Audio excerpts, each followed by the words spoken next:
네, 오늘 오전 예배 말씀을 시작하도록 하겠습니다.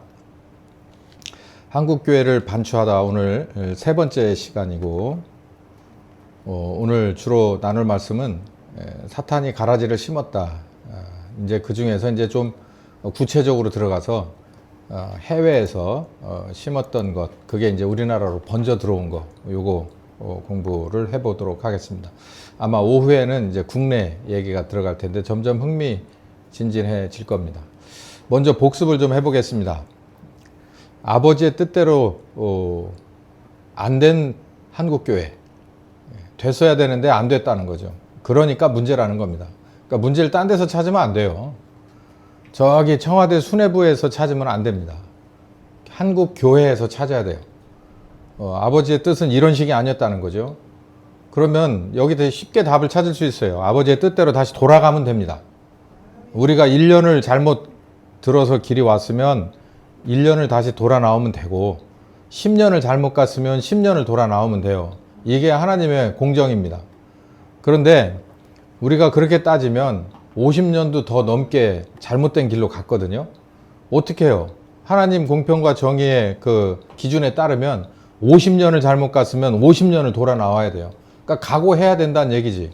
근데 이 50년이 25년이 되는 거는, 또 25년이 15년으로 줄어드는 건 하나님의 권한인 거예요. 그건 우리들의 물론 요구사항일 수는 있으나 그건 하나님 손에 달린 거고, 50년 잘못 갔으면 50년 잘못 걸어 나올 생각을 해라. 그걸 명심해야 돼요. 그게 원칙입니다. 그게 맞는 일이고요. 우리는 50년 잘못해놓고 5년 내에 해결하길 바란다. 이건 도둑놈이에요.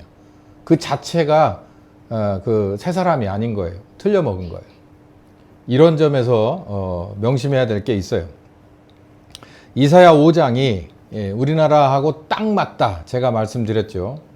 땅에서 돌을 제해버리고 그 밭을 만들어야 되니까, 포도밭을 만들어야 되니까 돌들을 큰 거 작은 거 다 제하고 제일 좋은 포도나무를 가져다 심었는데, 그거 지키라고 망대도 세워놓고, 그리고 이걸 가져다가 포도주를 만들어야지 라고 해서 술틀이나 기타 부속 건물들도 다 세워놓고 기다리고 있었는데, 좋은 포도만 맺었으면 내가 이 가을에 제대로 된 포도주 와인을 내가 다시 만들어야지 라고 생각했는데, 농부가 나빠요. 이 가을에 나가서 보니까 들포도를 맺혔다. 우리나라의 교회는 지금 들포도를 맺혀 있어요. 잎은 무성한데 쓸만한 열매가 없어요. 예수님이 들고 나가서 마지막 주간에 그 시장길을 달래줄 만한, 그리고 다윗이 골리앗을 치러 목숨 걸고 나가는데 그 주머니에 넣고 갈 그런, 그냥 자기 손에 들어오는 이게 없어요. 대단한 걸 바란 게 아니에요. 하나님이 우리나라에 이 세운 교회에. 그런데 그게 없단 말이에요. 그게 없으니까 이렇게 소금이 맛을 잃어버려서, 소금기가 없어서, 그리고 빛이 제 역할을 못 해줘서 이렇다는 거죠. 하나님이 만들고 하나님이 심었다. 두 번째 제 주제가 그거였죠. 그래서 맨 밑바닥에는 우리나라에서 자생하는 건 없어서 해외에서 선교사를 데려다가 순교의 제물로 삼고, 그리고 성령님이 오셔서 회개 운동을 벌여서 걷잡을 수 없는 회개 운동이 저 북한 지역에 1900년대 초반에 그렇게 정말 들불 번지듯이 싹 한반도를 싹 태웠다는 거예요. 그리고 나서 좋은 씨앗을 심었는데, 그 좋은 씨앗은 바로 우남 이승만 대통령입니다. 그리고 그분의 정신이에요. 근데 그 씨앗을 심었으니까 이게 30배가 되고 60배가 되고 100배가 됐으면 얼마나 좋았을 뻔했어요. 근데 그 독립정신이라는 게 이제서야 사람들이 읽기 시작을 한다는 거예요. 여지까지 뭐 하고, 먹고 살기 바빠서 잘 살아보려고, 그리고 우리가 원 뿌리가 어디서 왔는지를 가르치질 못했다는 거는 교회 책임이에요. 대부분이 교회에서 사자, 누가 그러대. 사자 다 도둑놈이라고. 사자 가진 사람이 교회에서 제일 많이 나왔어요.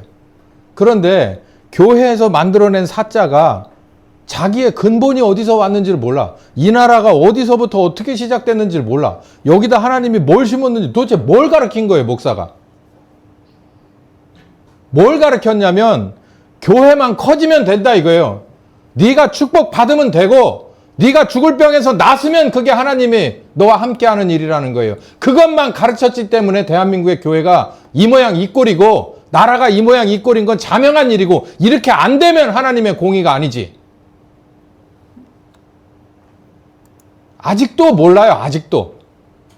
교회 스스로가 똥을 밟았기 때문에 교회 스스로가 똥바가지를 뒤집어 썼기 때문에 소금과 빛은 그만두고 정말 어디 나가면 손가락질이나 안 당하면 이런 상황이 됐기 때문에 뭘 바라냐는 거지. 뭘 바래. 여기에는 주도적이고 굉장히 큰 조력자 하나가 있어요. 그게 바로 사탄입니다. 마태복음 13장 24절에서 30절까지 보면 사탄은 항상 주위를 맴돌다가 하나님이 뭔가를 하면은 바로 따라붙어요. 지금도 마찬가지예요. 개인적으로나 교회적으로나 그리고 우리나라적으로나 아니면 전 우주적으로 뭔가를 하려고 하면 사탄은 와서 따라붙습니다. 계시록 우리가 공부했죠. 계시록에서 이 세상의 모든 것을 끝내고 새하늘과 새 땅을 펼칠 때 처음에 하는 게 뭡니까? 미가엘을 보내서 누굴 먼저 잡아요? 사탄을 먼저 잡아 쳐넣어 버리잖아요. 무저갱에 잡아 쳐넣어 버려요. 쇠사슬로 꽁꽁 묶어서 무저갱에 갖다 묻어버린다고 하잖아요. 그리고 나서 뭔가 다른 걸 도모한다고 하잖아요. 그렇게 하기 전에는 항상 이 짓을 해요. 아담과 하와 시절부터 이 짓을 해요. 그러니 우리나라에 정말 이 5천년 반도의 이 거의 거름구더기 같은 이 정말 이 지정학적으로 이 진짜 900몇 번의 외침을 받아서 사람들이 그냥 남아있는 감각이라고는 어떻게든지 살아남아야겠다는 바로 그 야비한 정신 하나밖에는 없는, 그리고 그냥 뭐 하나가 이렇다 그러면 우르르 쏠려 저리로 쏠려가는 게 전 세계 탑인. 여기에다가 하나님이 뭔가 좋은 걸 계획을 하니까 사탄이 그럼 나도 가만히 있을 수 없지. 그리고 와서 달라들은 거예요. 오늘 이제 그게 뭔지를 알려드릴 거예요. 해외에서 우리나라에 들어와서 우리나라의 순교의 밑거름이 된 게 있는가 하면은 해외에서 우리나라에 들어와서 우리나라의 가라지의 시작이 된 것도 있어요. 그걸 제가 여러분하고 같이 나눠보자는 얘기예요. 가라지의 정체는 사람을 자신의 육체 가운데 한몰 묻어버리는 거예요. 우리는 영이 있고 마음이 있고 몸이 있어요. 그런데 우리가 그냥 공평하게만 놓고 따져도 우리의 우선순위와 가치를 3등분 해주는 것이 맞습니다. 그러니까 몸을 위주로 3분의 1 했으면 마음을 위주로 3분의 1 해주고 영을 위주로 3분의 1 주는 게 상식이에요. 근데 성경은 뭐라고 말하냐면 우선순위를 항상 0에다가 두라는 거예요. 왜 0에다가 둬야 되냐면 하나님이 0이기 때문에 그래요. 하나님이 0이기 때문에 하나님에게로부터 생명력도 오고 하나님에게로부터 해법도 오기 때문에 능력도 오기 때문에 우리 영이 항상 최상 상태를 유지하는 것이 지혜롭다 이 말이에요. 영이 최상 상태여야 네 마음이 그 다음이고 그리고 몸이라는 거예요. 왜 몸을 맨 밑에다가 두냐면 이 몸은 한계가 있어요. 유효기간이 있단 말이에요. 딱 정해져 있기 때문에 하나님이 지금부터 시작하고 여기서 끝내라 그러면 끝내는 거기 때문에 영원한 것이 아니기 때문에 영원한 것을 우선시하고 여기에 육신의 장막을 벗어놓고 내려놓고 가야 되는 거기 때문에 1번, 2번, 3번인 거예요. 저 산꼭대기가 있으면 산 중턱이 있고 이 맨 밑바닥이 있듯이 그거하고 똑같은 거예요. 그러니까 육을 마음대로 써먹고 못 살게 굴어라는 건 아니에요. 근데 사람은 어디에 거꾸로 됐어요. 거꾸로. 사람은 몸을 최우선으로 합니다. 그걸 누가 시켰냐면 사탄이 한 짓이에요. 사탄이. 몸에다가 모든 것을 집중해버려요. 여기다 모든 가치를 여기다 두고 모든 우선순위를 여기다 둬버리면 이건 하나님이 원하는 대로 가기 어렵습니다. 자, 해외에서 들어와서 우리나라 밑거름이 된 사람이 있는가 하면 해외에서 뿌린 씨가 우리나라에 가라지가 된 게 있어요. 이 맥가브란이라고 하는 사람이 제가 물론 성경에서부터 따져서 저 구약시대 처음부터 따져서 족장시대부터 오면 이게 다 있어요. 그런데 우리가 지금 21세기 2026년에 대한민국의 교회가 이렇게 된 데 있어서 아주 직접적이고 최근에 아주 논리적이고 그리고 합리적으로 우리를 사로잡아서 발과 발목을 그냥 이렇게 돼지 잡듯이 꼭 묶어서 옴짝달싹 못하게 해놓은 그 쇠사슬이 있단 말이에요. 이게 바로 요거를 지금 보는 거거든요. 이걸 우리가 이해를 해야 여러분들 스스로가 뭘 끊어내냐면 발에 족쇄를 끊어내고 손에 수갑을 끌어낼 수가 있어요. 여러분 스스로가 끌어내셔야 돼요. 그렇기 때문에 최근 거를 보는 거예요. 우린 여기에 수갑이 채워져 있고 우린 여기에 족쇄가 채워져 있고 여기에 눈가림이 되어 있어서 제대로 된 걸 볼 수가 없고 이 사지가 활동을 할 수가 없는 거예요. 그 첫 시작이 맥가브란이라고 저는 봅니다. 그리고 와그너라 하는 사람이 있고 뭐 그 밑에 있는 여러 목사들과 교회가 있어요. 이런 사람들을 볼 텐데 제가 늘 말씀드리지만 이 교회 성장학은 대한민국에 정말 처절한 그리고 지금도 우리의 기운을 싹 막아버린 가시나무 같기도 하고 그리고 바윗돌 같아서 뿌리도 못 내리게 하고 뿌리를 내려서 올라가면 이 기운을 막아서 이런 거예요. 이게 저 사람들은 교회 성장학이라고 하기 전에 번영신학이라고 불렀어요. 그리고 그게 우리나라에서 뭐냐면 기복신앙이라고 합니다. 그러면 사람들이 또 설레설레 흔듭니다. 기복신앙적인 뭐 하면은요, 다 나는 아니고 이렇게 생각을 해요. 우리나라에서 뭐 저 서양에서는 번영신학인데 똑같은 얘기. 기복신앙이 뭡니까, 여러분? 빠진 거 아시죠? 저 라스베거스나 뭐 우리나라 어디 가면은 빠진 거 돈 500원짜리 하나 넣어놓고 500원짜리 하나 넣었는데 그러면은 500원이 나오면 딱 되는데 거기서 뭐가 나오길 바래요? 30배, 60배, 100배로 원해. 근데 교회 와서는 어떻게 하냐면 내가 하나님 앞에 하나님이라는 그 머신 안에다가 동전 하나도 안 넣은 사람이 하나님에게서는 어마어마한 걸 바래. 이게 기복신앙이에요. 물 한 그릇을 떠놓습니다. 새벽에 물 한 그릇을 떠놓고 거기서 빌어요. 에이, 물 한 그릇이 값어치가 얼마나 된다고 물 한 그릇을 떠놓고 빌어? 아니, 제가 아주 상식적으로 말할게요. 물 한 그릇을 뭐 그 안에 대단한 게 들어있대. 나는 그런 거 모르고 물 한 그릇을 놓고 자식의 미래를 빌어? 말이 돼? 아니, 내가 여지까지 잘못 담배도 피고 술도 마시고 나쁜 짓을 다 해놓고 여기도 문제 저기도 문제 하니까 하나님 나 살려주시오? 너는 나한테 뭘 줬는데? 너는 나한테 모욕감만 주었는데 내가 너를 만들었다는 게 내 손목을 찍어버리고 싶은데 여지까지 인생 6, 70을 그렇게 살고 나한테 와가지고 살려달라고?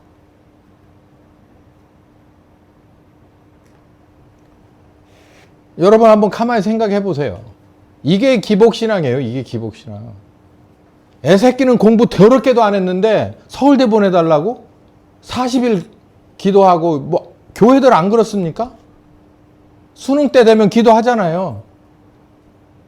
그러면 내 자식은 이렇게 해서 불공평하게 하나님이 찍어가지고 서울대 보내주면 공부 열심히 한 놈들은 어떡하라고? 도대체 생각이 있는 거예요, 생각이. 그런데 그게 그냥 교회에서 그냥 자행되고 있는 거예요, 기복신앙. 원래 이렇게 심진 않았단 말이에요, 원래. 평양의 교회들은 성령께서 오셔서 회개하고 그 다음에 이런 식이 아니었다고, 이런 식이. 이런 식이 아니었는데 지금은 기복신앙이라면 나는 아니고 이렇게 하는 것 같지만 사실 프로그램을 가져다 가만히 놓고 보면 아주 양심적으로 놓고 보면 내가 하나님 앞에 뭘 한 것도 하나도 없이 그러면 또 그런다. 행위로 구원받냐라는 이런 말도 안 되는 소리를 가져다 앞에다가 정말 머리가 있어? 내가 지금 그 얘기를 하는 게 아니잖아. 우리가 우리 식으로만 생각해도 뭔가를 원하면 내가 그만큼을 넣어야 나오는 걸 바라는 거 아니에요. 최소한 내가 해야 될 걸 넣고 나오기를 바라야 될 거 아니에요. 근데 우리 왜 교회 다니는 사람들은 내가 한 거는 거의 마이너스 이상인데 하나님 앞에 뭘 바라냐고. 이게 기복신앙. 이건요, 기복신앙이라고 교회 울타리에서 뭘 얘기하기 전에 이 기복신앙은 우리들의 마음속의 종교 심성입니다. 이게 저기 어디 성황당에 가서도 빌고 저기 뭐 이상하게 기괴하게 생긴 그런 나무 밑에 가가지고 막 이렇게 줄 떼어놓고 빌고 하는 게 다 이 기복신앙인데 이게 어디까지 왔냐면 교회까지 들어와 있어요. 이런 게 저 서양에도 있는데 그걸 일명 번영신앙이라 한다는 거예요. 하나님은 네가 생육하고 번성하길 원한다. 바로 그 말씀 하나 딱 붙잡고 온갖 악행을 자행을 해도 이건 하나님이 우리에게 맡겨준 거야. 있다고 생각하는 이게 저 서양의 기독교에도 있다고요. 저 밑에 심성이. 아니 우리 죄인의 기본적인 종교 심성은 번영이고 기복신앙이에요. 이거를요. 외장을 싹 바꾸고 향수를 싹 뿌려가지고 뭘로 만들었냐면 교회 성장학이라고 하는 걸로 만들었어요. 근데 이거를 또 덥석 물어요. 교회 성장 운동이라고도 하고 이게 지금은 신학이 됐습니다. 교회 성장 학이 됐고요. 이 번영신학, 기복신학 다 똑같은 얘기예요. 이게 할아버지냐 아니면 손주냐 뭐 이런 거예요. 진주 할아버지냐 고조 할아버지냐지 내내 똑같은 얘기예요. 다 한 줄기 한 맥입니다. 사회학적 연구와 통계, 분석 등을 활용해서 여기에요. 초점은 교회의 양적, 질적 성장을 도모하는 복음주의 기독교 선교 운동이다. 이건 챗GPT만 봐도 이렇게 딱 정의하고 있는데 챗GPT라는 검색 엔진이 나름대로 페이퍼를 여기 교회 성장학이라는 페이퍼가 수천 페이퍼가 와 있을 거 아니에요. 한국말로 돼 있는. 이거를 쭉 봐서 가장 공통적인 문장만 여기다 뽑아내놓는 거예요. 근데 이 말이 맞습니다. 제 논문에 이론의 기반이 바로 교회 성장학이기 때문에 이 비판이기 때문에 제가 이거는 확실하게 알고 있죠.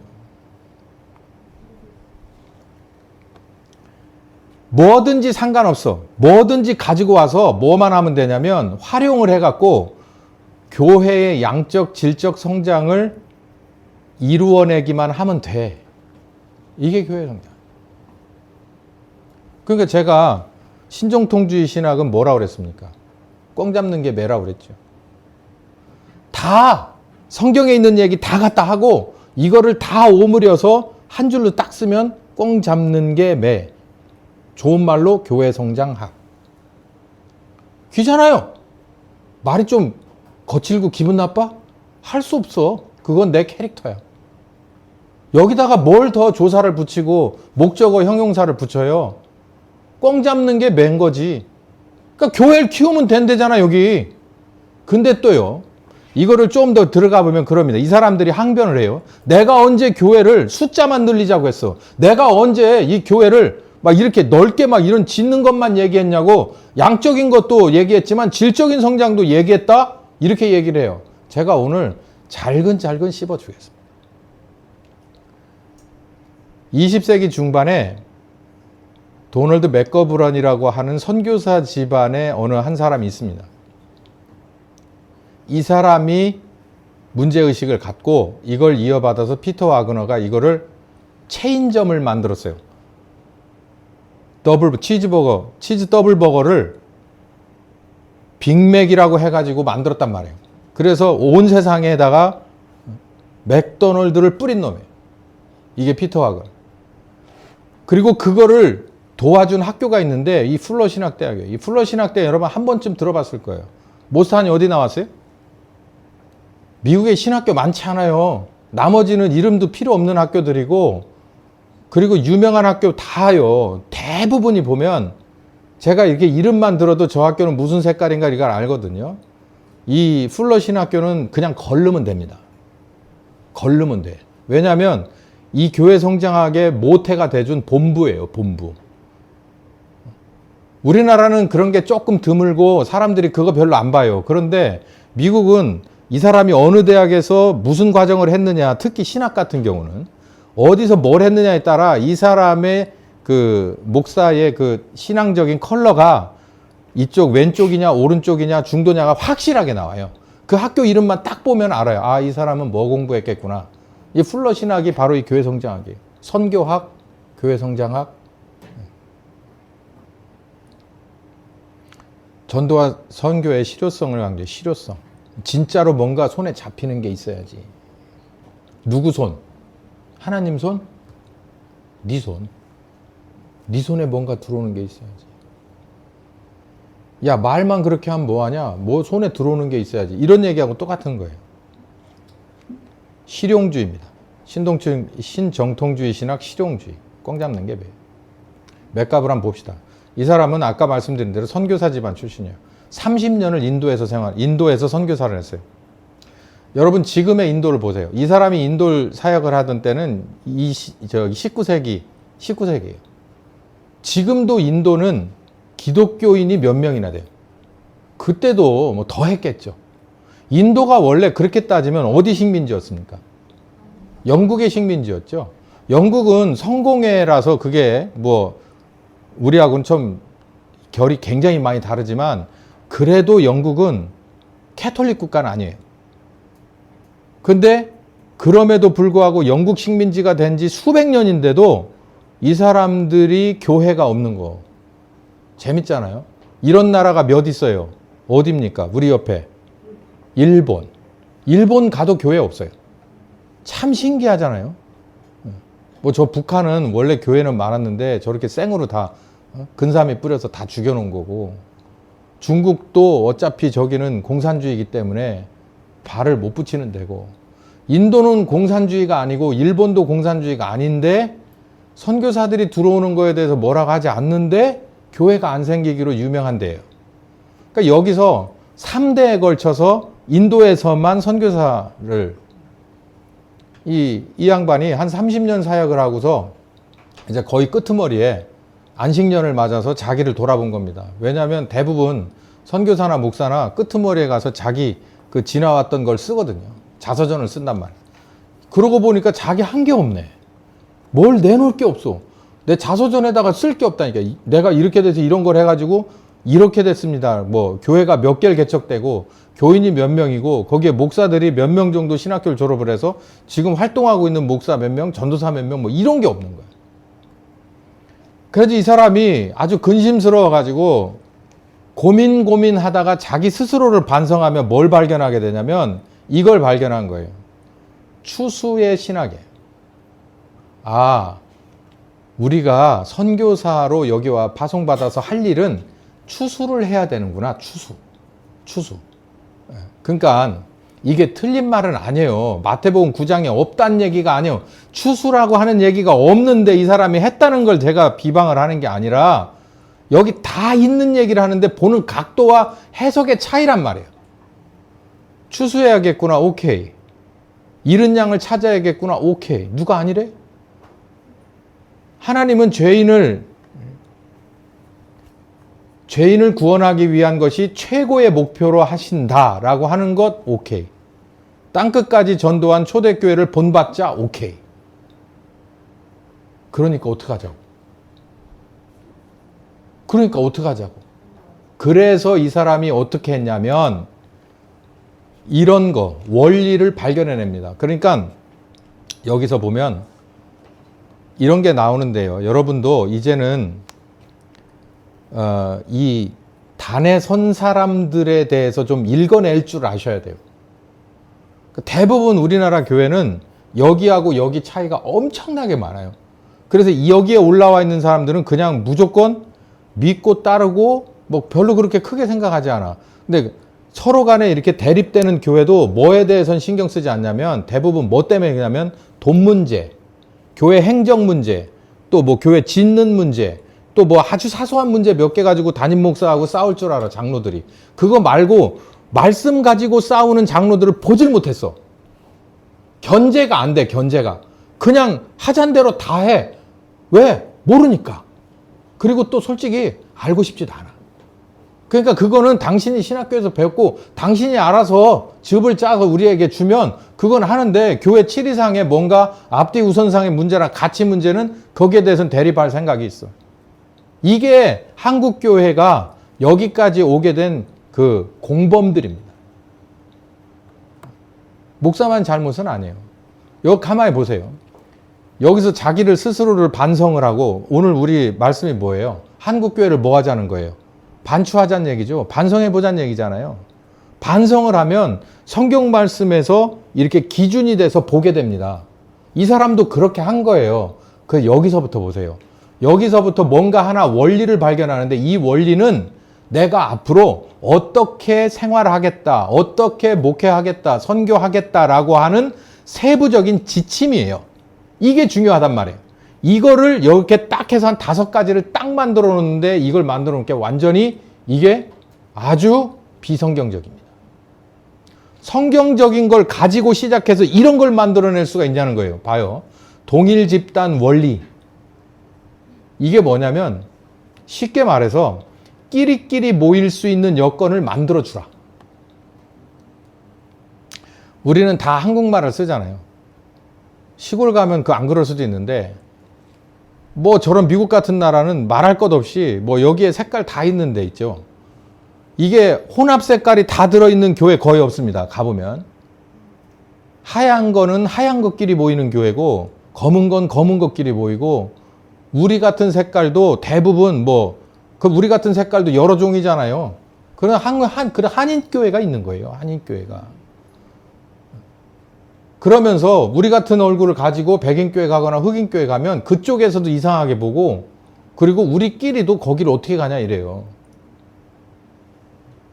그러니까 그걸 그냥 인정하고 그런 여건을 받아들여서 만들어주라는 거예요. 그러면 우리나라로 보면 어떻게 되느냐.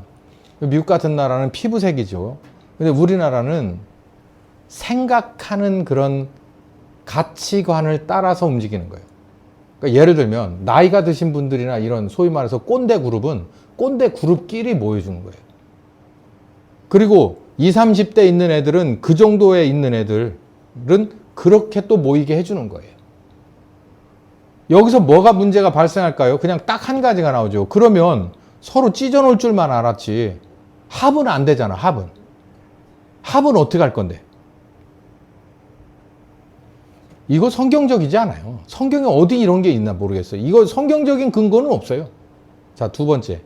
대중운동의 원리인데요. 이거는 일석이조 효과예요. 예를 들면 요즘 우리나라 이게 시세가 갔는데 옛날 같으면 고아원이나 양로원 그리고 저런 군대나 이런 데를 집중 공략을 해서 거길 치고 들어갑니다. 들어가서 거기다가 교회를 세우거나 아니면은 이렇게 주일날만 예배를 드릴 수 있는 뭔가를 만들어서 장병들에게 침례를 주거나 아니면은 뭐 고아원이나 양로원에서 설교를 하게끔 하는데 목사가 이렇게 치고 들어가면 거기서 뭐가 발생을 하느냐면 싫어도 좋아도 모이잖아요. 몇십 명, 몇백 명, 몇천 명이 모이잖아요. 군대 같은데 특히. 그런데 그 사람들 예를 들어서 여기 육군훈련소에서 침례를 줘. 그러면은 몇천 단위로 들어와서 침례를 줍니다. 그럼 목사님들이 엄청 들어가서 침례를 줘요. 침례교 목사들이.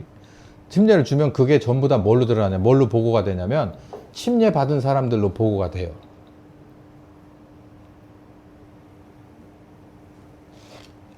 우리나라는 이런 게 있었습니다만 많이 없어졌죠. 3번째는 수용성, 먹히는 곳을 찾아서 공략해라. 어디가 쉽게 말씀을 받아들이는 데가 있어요. 깊진 않지만 그래도 긍정해 주는 데가 있고 그렇지 않은 데가 있어. 그러면 그렇지 않은 배타적인 데는 놔두고 먼저 받아들이는 데 우선으로 하라. 그러니까 목을 찾아보라는 얘기예요. 졸리시죠? 원래 이게 내 스타일이 아니잖아. 이게. 토착신학의 원리. 이런 거예요. 걱정하지 마. 그냥 맡겨주면 지들이 알아서 잘해. 이게 무슨 말이냐면 선교사가 예를 들어서 들어와가지고 토착민들을 데려다가 복음을 가르치면 처음부터 끝까지 기저귀까지 다 채워주고 치워줘야 돼. 그런데 이게 이 사람들이 와서 쉽게 복음을 받아들이고 침례를 줬잖아요. 그러면 얘네들이 뭘 합니까? 그런데도 막 직분을 맡기고 심지어는 복음을 전하라고 하고 그리고 가서 교회를 개척하라 그래. 그리고 이게 전도사다 목사다까지 안수까지 줘버려. 그리고 알아서 잘 할 거야. 그건 제가 그러잖아요. 걱정 마. 맡겨도 복음은 쉽게 변질되지 않아. 이게 어떤 거를 의도한 거냐면 선교사가 들어가서 돈이니 시스템이니 물품이니 다 들고 들어가서 어느 교회에서 요만큼을 만들어 놓으려면 정말 수십 년을 해야 합니다. 그런데 여기서는 그냥 동기부여만 받고 이렇게 해주고 얘네들한테 돈 몇 푼씩 지어주고 물건 몇 개씩 주고 가서 교회를 개척하라 그러면 교회 개척합니다. 쉽게. 왜? 어떻게 해서 할 수 있을까요? 처음에는 지원을 주니까요. 돈을 주고 물건을 주니까. 그리고 나서 야가 거기서 교회가 어느 정도 되면 계속 손 벌리러 올 거 아니에요. 잘 들어봐요. 장사야 이게. 손 벌리러 올 거 아니야. 선교사님 이렇게 해서 저기 했는데요. 보고서 가져와봐. 그거 봤더니 열심히 일했구나. 좀 더 주고. 그렇지만 이게 3년 안에 끝나야 돼. 너 거기서 알아서 선교센터 네가 만들어. 그러면은 야도 이제 배운 거야. 여기 있는 선교사가 이렇게 해서 선교센터를 운영하더라. 그러니까 거기 가가지고서도 선교센터로 자립을 시키려면 자기도 가가지고 최선을 다해야 돼. 그러려면 뭘 팔아야 돼요? 약 팔아야 돼요. 약. 내가 목회를 해보니까 우리 교회는 정말 쉽게 자립한 건데요. 20년, 30년 아니면 끝까지도 자립 못하는 교회가 있을 수 있어요. 그러면 끝까지 저는 자비량을 했어야 된다고. 그런데 아무것도 아닌 애들이 신앙에 대해서 뭔가도 모르는 애들이 동기부여만 받아가지고 나와 교회를 개척하면 걔네들이 무슨 복음을 팔아요. 그런데도 이렇게 하는 거예요. 걱정 마, 맡겨도 복음은 쉽게 변하잖아. 복음은 살아있는 생명이야. 이래놓고 애들 보내. 그러면은 현실에 나가서 쉽게 말해서 이런 애들이 전도사를 받고서 나가서 교회 개척한다고 애 있고 한들 갓난댕이들 끌어안고 있으면 한 달에 들어가는 생활비 어떻게 해? 처음에는 선교사가 지원해 주다가 이제 3년 뒤면 끝나니까 네가 알아서 해. 그러면 약을 판다고. 복음을 싸구려로 팔라고. 복음을 변질시켜서 판다니까. 복음 그대로 받으면 받아들이지들 않아요. 절대 받아들이지를 않는다니까. 그 중에서 가물에서 콩나듯이 100명이 하나 1000명. 우리 교인들 가만히 봐요. 여러분이 여기 지금 발 딛고 앉아있는 게 여러분 스스로의 자력입니까? 제가 뭔가를 해서인가요? 아니잖아요. 쉽게 여기 발 딛고 여기서 자리를 잡을 수 없어요. 이게 복음을 전도하고 제자를 삼는다는 건 정말 시간 걸리는 작업이고 성령께서 주도하시지 않으면 안 되는 작업이에요. 그런데 여기서는 걱정하지 마. 얘네들 복음은 쉽게 바뀌지 않아. 변질되지 않아. 그러니 나가가지고 약을 파는 거지. 그래 놓고 우리 몇백 명 모였어요. 몇천 명 모였어요. 그러면 보너스다. 그러고 얼마 좀 더 주고 막 차 한 대 사주고 이런 식으로 하면 이거하고 일맥을 같이 하는 게 모스탄이에요. 모스탄에 대해서 좀 아시겠죠? 그 사람이 뭘 말하느냐는 거 중요하지만 그 사람 속에서 뭔가의 가치관을 이렇게 생각해 보면 이런 거예요.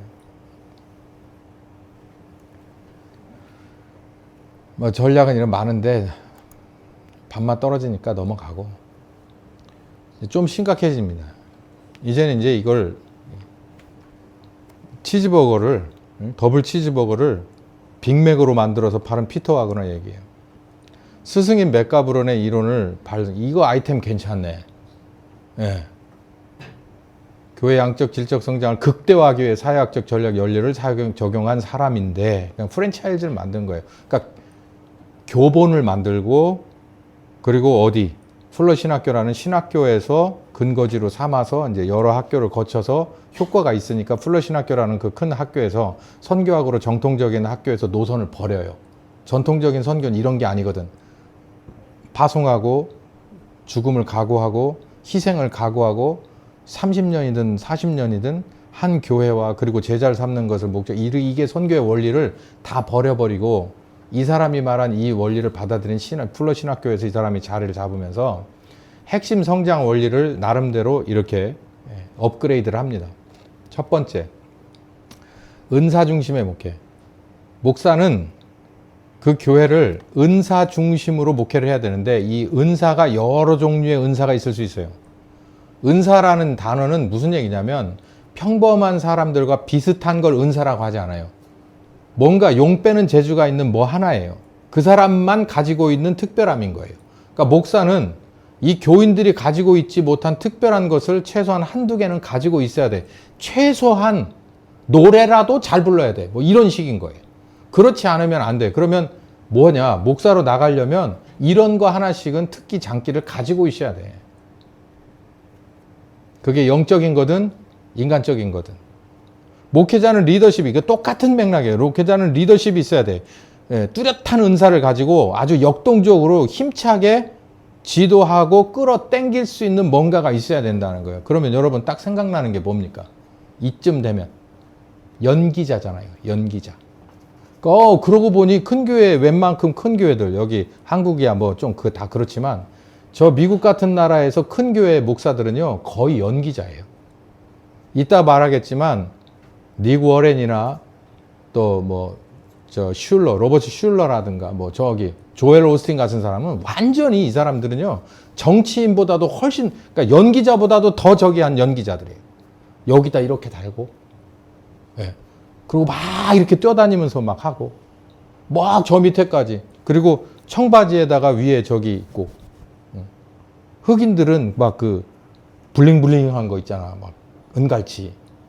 이런 거 막 쫙 하고, 여기다 막 이런 거 막 주렁주렁 매달고. 그게 왜 그런 줄 아세요? 사람들이, 그렇게 해야 사람들이 주목하는 거예요.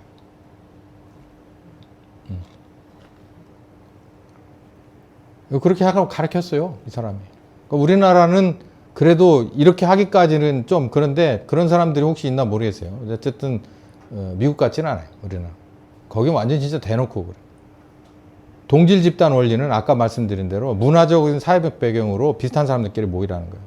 제가 가끔 그런 얘기를 하죠. 저 사랑의 교회 오정현 목사가 언젠가 나와서 뭔 얘기를 하는데, 자기네들이 그 서초구에 있는 무슨 호텔에서 아침 조식, 그러니까 조찬기도회를 하는데 법조인들 모인 조찬기도회를 한대. 그런데 그 엄청나게 큰 볼륨을 모여가지고 가가지고 막 수백 명 어쩌고 얘기하더라고.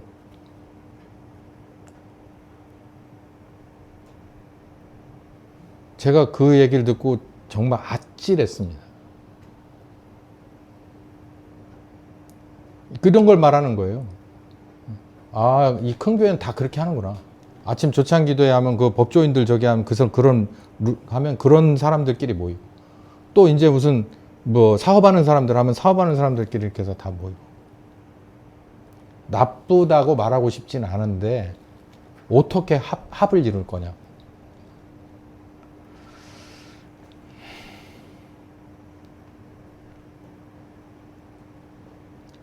여기에 섞지 않는 이유가 있겠죠. 당연하지 않아요? 대학원 나와서 박사들 쭉 있는데 여기서 공항에서 청소하는 사람이 있다고 쳐봐요. 그럼 그 그룹에 들어가서 이게 제대로 되겠습니까? 인간적으로 봤을 때 제대로 될 수 있는 방법은 하나 있어요. 뭐가 있냐면 그 모임의 주제를 성경으로 한정을 하고 신앙생활로 한정을 하는 거예요. 그러면 이 사람이 학력이 어떻게 되든 성별이 뭐든 아무 상관이 없어요. 그 안에서 성령께서 주도하시는 모임이 될 수 있어요. 그렇게까지 대단한 걸 여기에다 바랄 수도 없겠지만, 그러니까 다 잘라버리는 거예요. 그래 놓고 끼리끼리 모이면 재미나게 조찬기도회 하고 가는 거예요. 우리가 이 교회 다닐만 하네. 이렇게 되는 거예요.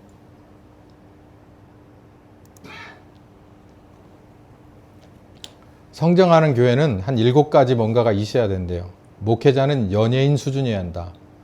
평신도 은사 활동을 계속해서 지속적으로 독려해줘야 된다. 평신도 참여예요. 행정기관과 협력을 잘 유지해라. 교회 성장은 개인의 축복과 직결되어 있다. 연예인급 평신도들을 적극적으로 활용해라. 셀그룹, 소그룹 모임을 활성화해라. 강력한 정적 동기부여와 헌신을, 이렇게 생각을 가지고 있는 사람이 끼리끼리 모여서 친구가 된 사람이 누구냐? 바로 이 목사입니다.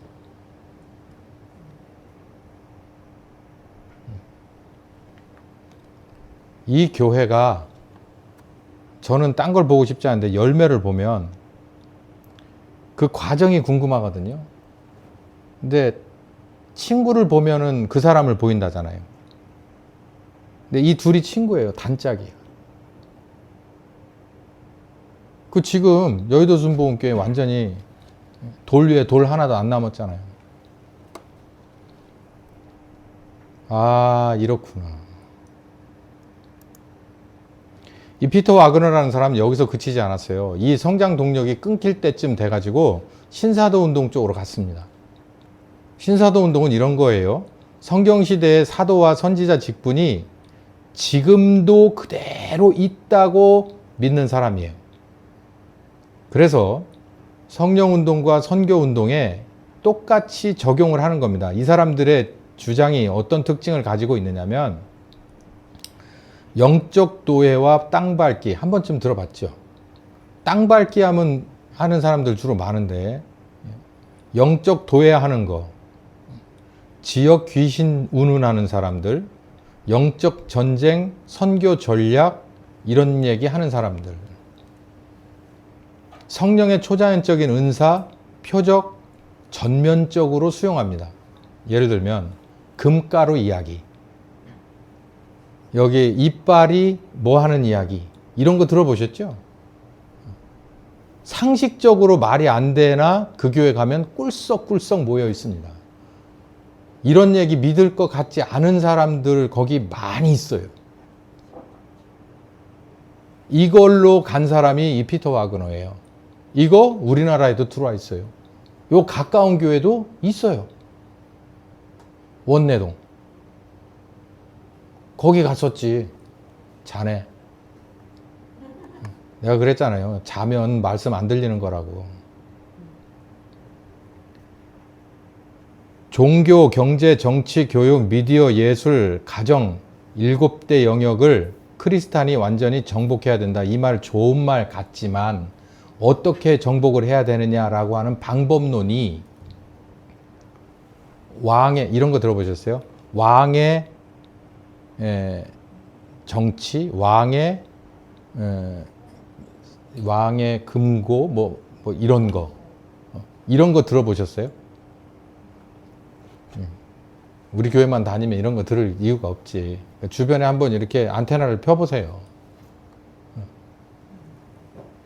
이런 거에 아주 세련된 교회가 하나 있습니다. 더 크로스 처치라고 박호종 목사예요. 저하고 MD부를 같이 공부했어요. 침신대에서. 이 사람이 한 2년, 3년 전에 엄청 센세이션을 냈어요.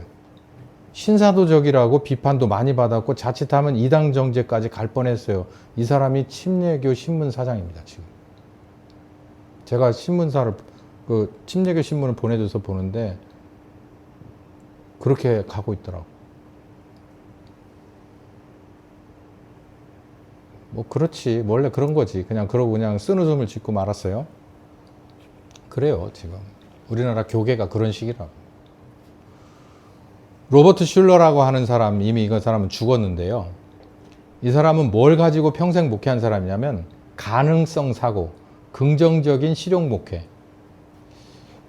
이게 비슷해요. 미국에서 이 번영신학 하는 사람들은 이거예요. 긍정적인 사고, 가능성 사고, 가능성에 대한 신뢰. 요거 가지고서 그냥 막 갖다 밀어붙이는 거예요. 불가능은 없다, 도전해라. 항상 입에 달고 사는 얘기가 그거. 사람들의 자존감을 세워주고 위로하는 메시지.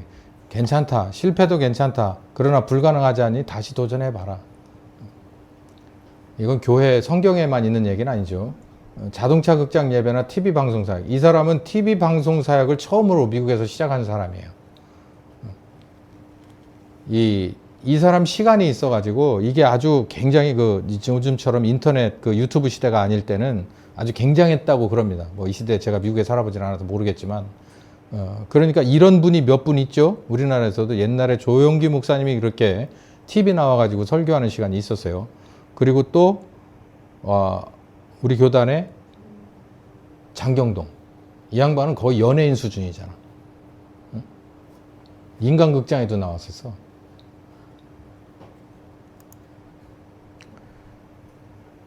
이 사람이 담임했던 교회 수정교회 망하고 이게 카톨릭에 팔렸습니다. 그 어마어마한 교회 건물이.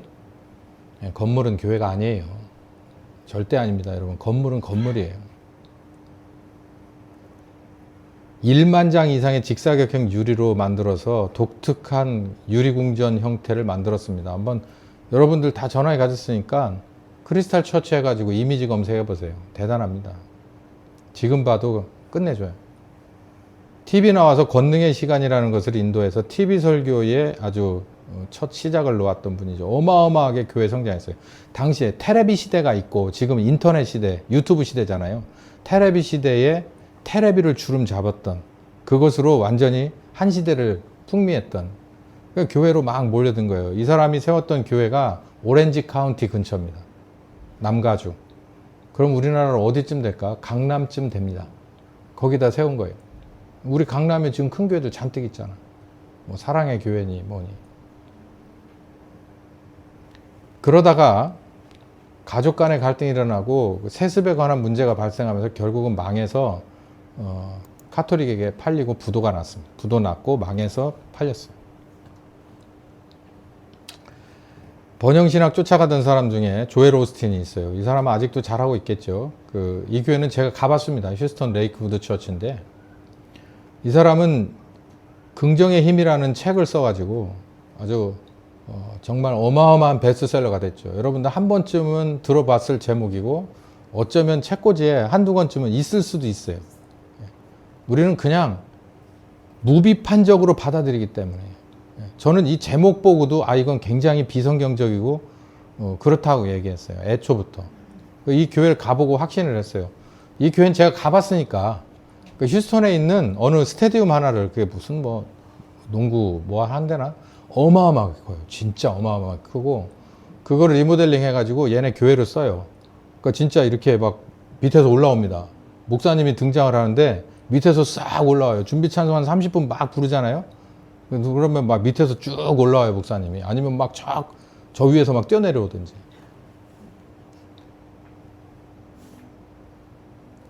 뭐 TV 방송, 인터넷 스트림 뭐 이건 말할 필요도 없고 설교 자체가 그거예요. 긍정의 힘이에요. 긍정의 힘. 그러니까 사람들이 뭐 주술에 걸린 사람들처럼 그냥 거기 그냥 그 예배 스타일이 그랬어요. 한 가지 저기 한 건 휴스턴 경찰이 그 지역 경찰이 그 예배 시간에 주일날 그 주변을 전부 경찰인데 경찰복 위에 교회 그 조끼를 입고 전부 그 교통 정리를 해줍니다. 교회로 들어가는 거 우선 저기를 해줘요. 그리고 은행에서 주일날 오버타임 주고 직원 보내요. 뭐 하라고? 헌금 거두라고. 해요. 그건 제가 봤어요. 경찰들이야. 경찰 완전히 유니폼이 경찰이고 차도 경찰인데 저쪽에 숨겨놓고 그냥 교회 그 저기 자원봉사 그 가운 입고 그리고 다 해줘요. 제가 물어봤어요. 어찌 이럴 수 있냐? 이건 공권력인데 이렇게 할 수 있냐? 그랬더니 시장이 하라면 하죠. 봤어요.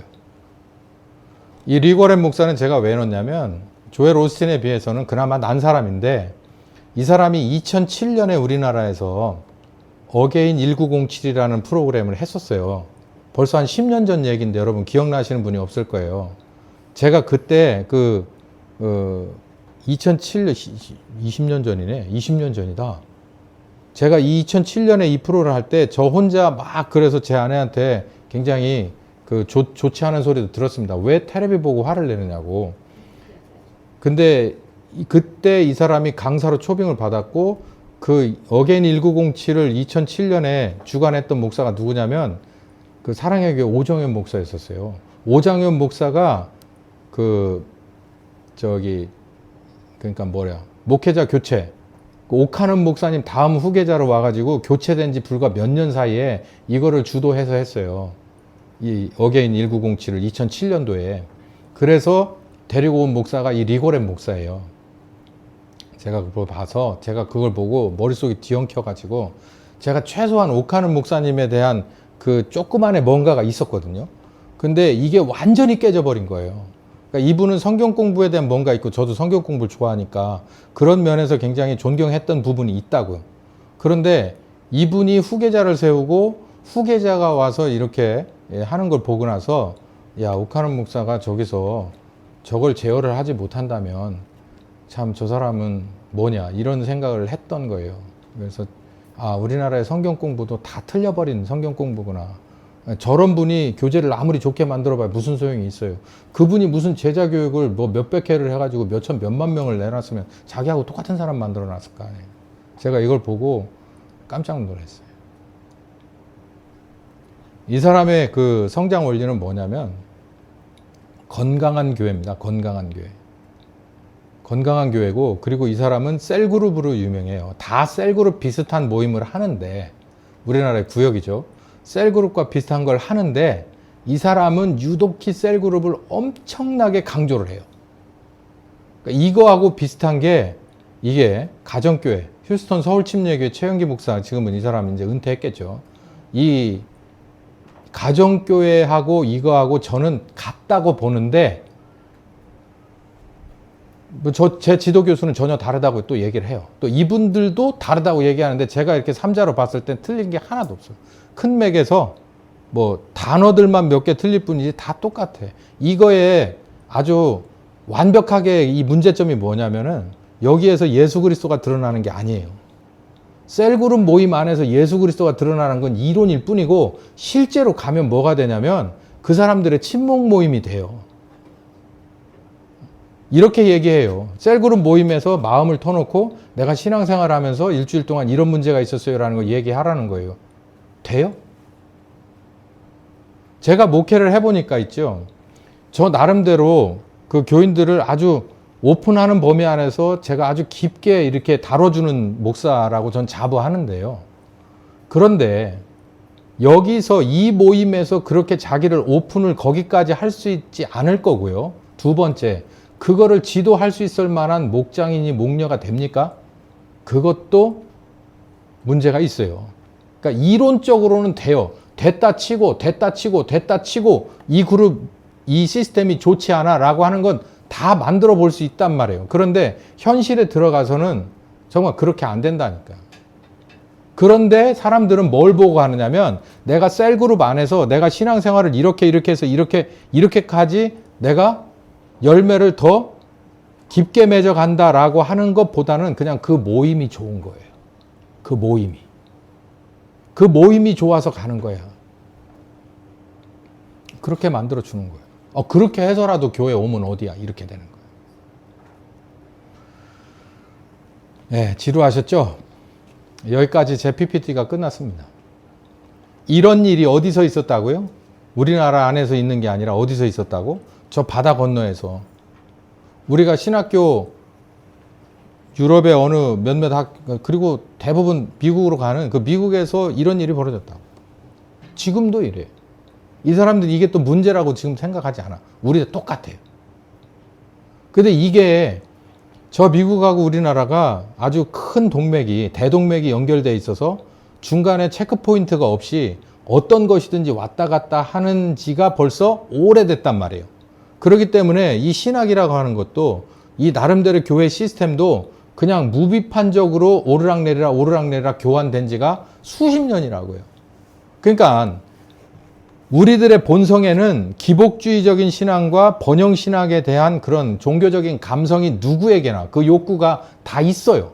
그런데 그거를 사탄이 와서 뭘로 포장을 하느냐면, 교회 성장이라고 하는 것으로, 교회 성장 운동이라고 하는 것으로 거룩한 포장지를 씌워서 우리 앞에 다시 낚싯바늘 딱 던졌을 때는 이게 기복주의 하면 나는 아닐걸요? 이렇게 돼요. 누구나 다. 번영신학, 그거 좀 아니지? 이렇게 되는데, 교회 성장이야 그러면은요, 왈칵왈칵 다 물어버리는 거예요. 그렇게 그 안으로 들어가면 사실 따지고 보면 기복주의 신앙이나 아니면 번영신학이나 그 뼈대나 이 교회 성장이 똑같은 얘기거든요.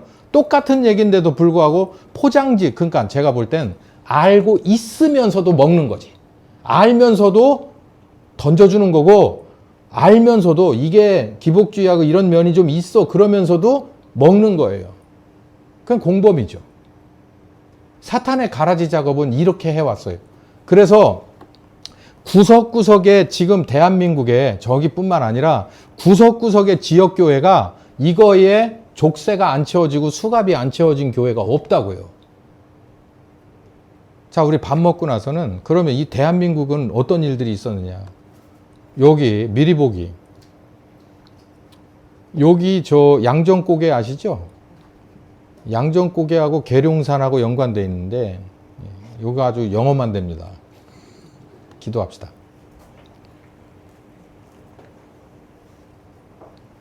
주님, 이 대한민국에 좋은 포도나무를 심길 원했으나 사탄이 죄인들을 꼬드겨서 어떻게든지 가로막으려고 했던 이 한 가지 한 가지를 우리가 되돌아보고 있습니다. 지금 시절이 어떻게 돌아가는지를 보고 이 얽히고 설킨 실타래를 여기서부터 찾아야 되는데 우리 모두에게 들을 길을 열어주시고 깨닫는 마음을 주셔서 이 안에서 내가 먼저 하나님 앞에 얽힌 실타래 없는지, 교회 성장이라는 미명 아래 성경을 이리 자르고 저리 접어서 하나님 보시기에 악을 행한 점이 있었는지, 있었으면 어디서부터 어떻게 풀어야 되는지를 우리들 먼저가 아는 정말 실속 있는 이 교회가 되게 하여 주시옵소서. 지금은 우리 주 예수 그리스도의 은혜와 아버지 하나님 극진하신 사랑하심과 성령님의 교통하시는 역사가 이제는 오직 성경, 오직 십자가, 오직 우리 주님, 이 세 가지 꼭 붙들고 내게 있었던 또 묻었던 많은 것들 다 내어 쫓고 우리 주님 앞에 인정받는 알곡이 되기를 원하는 한 심령과 가정과 교회 위에 병석에 누군 자와 그리고 치료 중인 자와 그리고 유지 중인 자에게까지 함께하여 주시길 예수님의 이름으로 축원하옵나이다. 아멘.